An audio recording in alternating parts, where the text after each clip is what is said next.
Assalamu alaikum. My lecture of this today is about the genus Yersinia.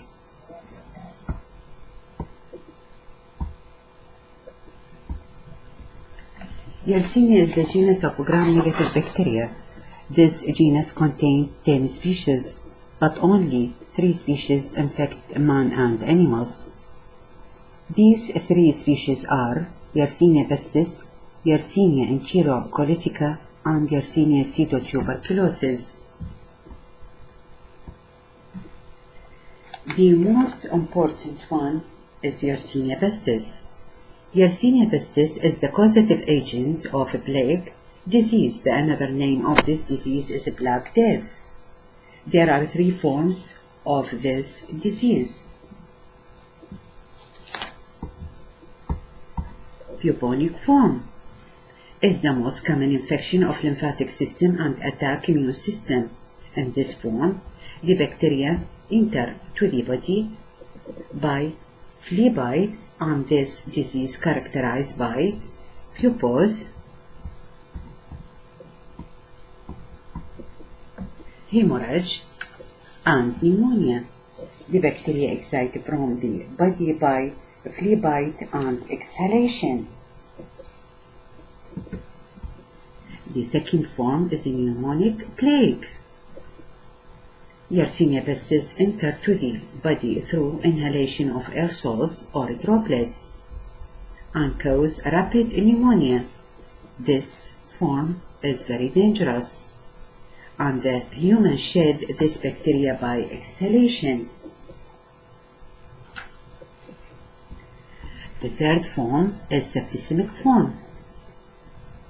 Septicemic plague.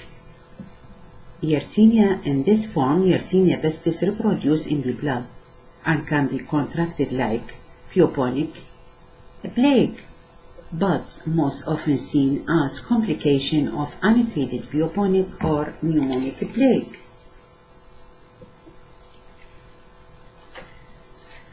Yersinia pestis appear by gram stain intracellular gram-negative short bacilli or cocobacilli.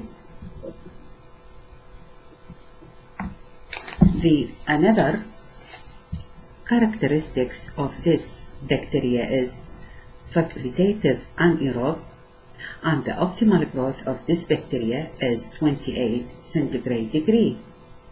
This bacteria mostly or commonly found in the rats, but also found in the mice, squirrels, fleas, cats, dogs, and wood rats.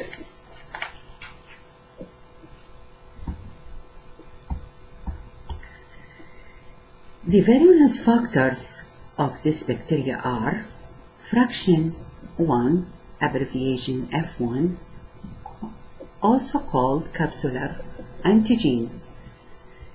The function of this virulence factor is to prevent phagocytosis, so it is the antiphagocytic virulence factor. The second virulence factor is VW antigen. These proteins encoded by genes on the plasmid. These two virulence factors are needed. These two virulence factors are needed for pathogenicity and are not expressed at temperature lower than 37 centigrade degree. This requirement is the main reason why Yersinia pestis is not virulent in fleas, because their body temperature normally level around 25 centigrade degree. Coagulase virulence factor, very important. As you know, coagulase is enzyme convert fibrinogen soluble to the fibrin insoluble. Fibrin can be deposited on the surface of the bacteria, forming a wall around the bacteria, which has important function to prevent phagocytosis. Coagulase play a major role in the pathogenesis. That coagulase cause clotting and microthrombi formation. Coagulase is the virulence factor produced only at 28 centigrade degree. This is the temperature of the flea body. So the transmission via flea bite is absent or low in very hot weather.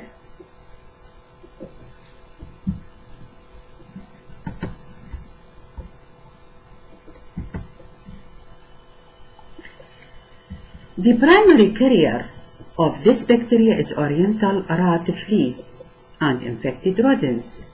The transmission to the human usually involves a flea feeding on an infected rodents and become a carrier of the infection to the human. And transmitted this infection to the human. After ingested the blood by flea from infected rodents, which considered as reservoir,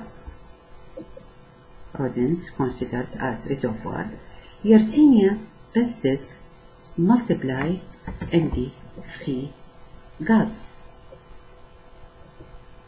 Yersinia pestis in the gut of a flea express the coagulase virulence factor. As you know, the function of the coagulase is to clot the blood. So, after the bacteria express this enzyme or this virulence factor, the ingested blood become clot.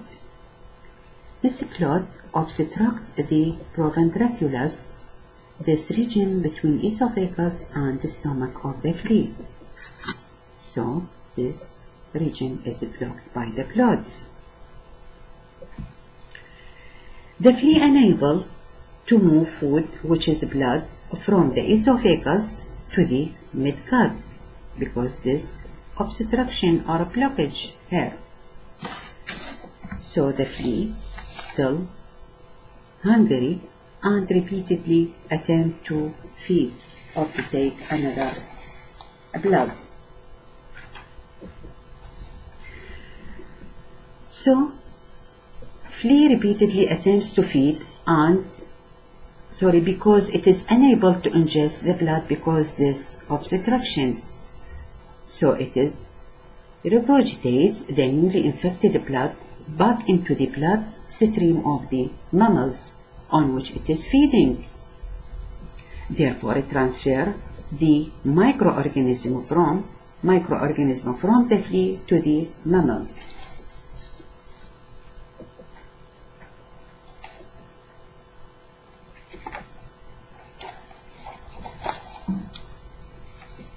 So, this bacteria, which is Yersinia pestis, enter to the human body through the bloodstream and may be phagocytosed and killing by polymorphic nuclear cells, but can multiply in the monocyte. Why it can multiplication in the monocyte? Because this bacteria at 37 centigrade degree produce the virulence factor F1 fraction 1, which is capsular antigen. This antigen is antiphagocytic, or the function of this virulence factor is to prevent phagocytosis, so it is able to resist phagocytosis and continue to multiplication. The bacteria then migrate through the cutaneous lymphatic regional lymph node where they are phagocytosed but resist destruction. They rapidly multiply, causing destruction and necrosis of the lymph node with the subsequent bacteremia, septicemia, and endotoxemia that can lead quickly to the shock and disseminated intravascular coagulation. This leads to the coma, maybe to the death.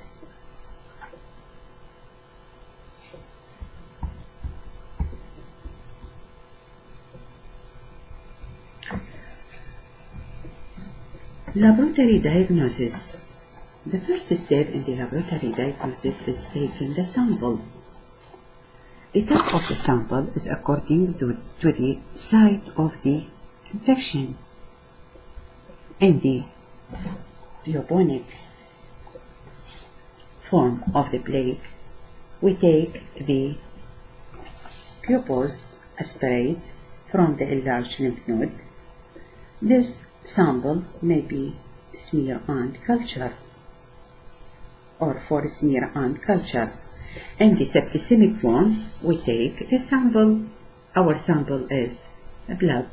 In pneumonic plague, the sample is sputum. Well,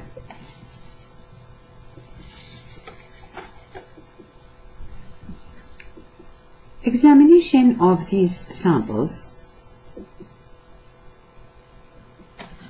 may be by staining. The staining are gram stain by a gram stain appear as gram-negative Coccobacilli polymorphic intracellular bacteria. We can stain these samples by chemstain or the stain called Wisson's stain. In these stains, the bacteria show bipolar rods.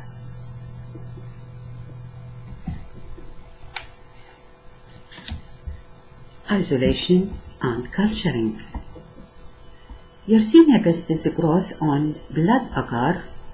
This is the blood agar, and the growth is appear after 48 hours.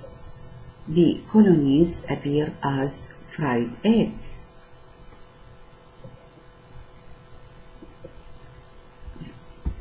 This is the fried egg, the appearance of the Yersinia pestis colonies on the blood agar, very clear.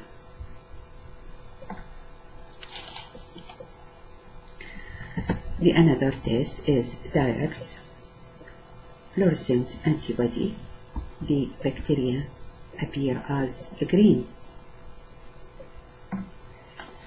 We can also culturing this bacteria on McConkey. The last method is API-20. API, it is abbreviation of the analytic profile index. Well, now I'm talking about the Yersinia enterocolitica. It is also gram-negative rods, motile, Coccobacilli. This bacteria isolated from rodents, farm animals, cat, dogs, and may infect the human. A human acquired the infection via fecal-oral rats. The clinical symptoms of this, the clinical symptoms of the disease caused by Yersinia enterocolitica are abdominal pain, diarrhea. These clinical symptoms may be mimic appendicitis, also characterized by this disease characterized by enlarged of the lymph node and fever. This is my last slide of my lecture of this today. Thank you for listening.